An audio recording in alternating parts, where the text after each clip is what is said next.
வணக்கம். கோபக்கார முனிவர் துர்வாசர். அவரை மதிக்காத இந்திரன். அதனால இந்திரன் மேல துர்வாசர் கடும் கோபம் கொண்டார். இதனால அந்த இந்திரன் துர்வாசருடைய சாபத்துக்கு ஆளானான். தேவர்கள் வலிமையை இழந்து தவிச்சாங்க. இதனால என்னாச்சு, அசுரர்களுடைய கை ஓங்க ஆரம்பிச்சு. அவர்களுடைய ஆட்டம் பயங்கரமா இருந்தது. கிடுகிடுத்து போனாங்க எல்லாரும். இழந்த வலிமையை பெறத்துக்கு பார்க்கடலை கடைந்து அமிர்தம் பெற முனைந்தார்கள். அசுரர்கள் மட்டும் என்ன சும்மா இருந்துருவாங்களா? இதையும் தெரிந்து கொண்டு அவர்களும் அந்த முனைப்பில் அமிர்தம் பெற இறங்கினார்கள். மேரு என்கிற மந்திர மலையை மத்தாகவும் வாசுகி பாம்ப கயிறாகவும் கொண்டு தேவர்களும் அசுரர்களும் கடைந்தார்கள். ஒரு கட்டத்தில் நீண்ட நெடிய காலத்துக்கு பிறகு வாசுகி பாம்பு களைச்சு போயிடுச்சு.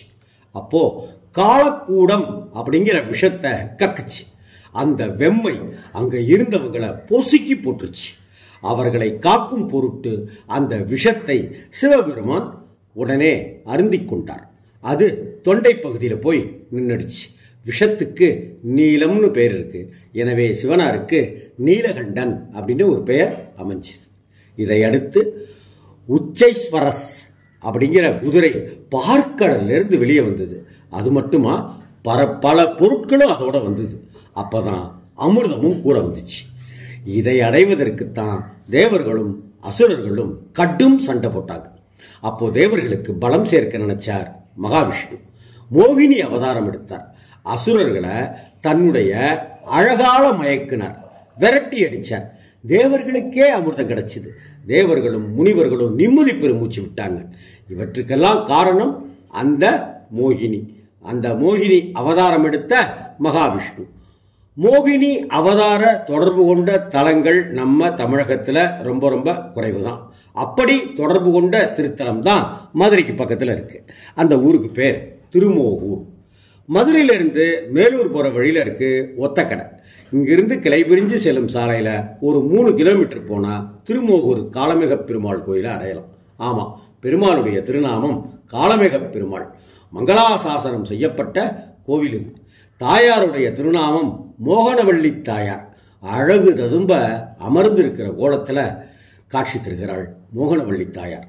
மோகவள்ளி அப்படின்னும் திருமோகூர் வள்ளி அப்படின்னும் இவளுக்கு பல திருநாமங்கள் இருக்கு. கருணையும் கனிவும் கொண்டு காட்சி தருகிற தாயாரை பார்த்துக்கிட்டே இருக்கலாம். சக்தி வாய்ந்த திருத்தலம் மதுரையை சுத்தி இருக்கிற பகுதிகளை சேர்ந்தவங்க வாரம் சனிக்கிழமையில இங்கு வந்து தரிசிக்கிறத வழக்கமாகவே வச்சிருக்காங்க. தடைப்பட்ட திருமணத்தால கலங்கி தவிக்கிறவங்க, நல்ல உத்தியோகம் இல்லையேன்னு ஏங்கி கலங்குறவங்க, வீடு வாசல் அமையலையேன்னு கடன் தொல்லையிலிருந்து மீளலையேன்னு வருந்துறவங்க வாரம் இங்க வந்து வேண்டிக்கிட்டா விரைவில் திருமண பாக்கியம் கைகூடும், நல்ல உத்தியோகம் கிடைக்கும், இழந்த செல்வங்களை எல்லாம் பெறலாம், கடன் தொல்லையிலிருந்து மீளலாம் அப்படிங்கிறது ஐதீகம். காளமேக பெருமாளும் மோகனவள்ளி தாயாரும் குடிகொண்டிருக்கிற இந்த ஸ்தலத்தோட இன்னொரு நாயகன் சக்கரத்தாழ்வார். சக்தி வாய்ந்தவர். சனிக்கிழமைகள்ல இவரை தரிசிச்சு பிரார்த்தனை பண்றதுக்காகவே எங்கிருந்தெல்லாமோ பக்தர்கள் வராங்க.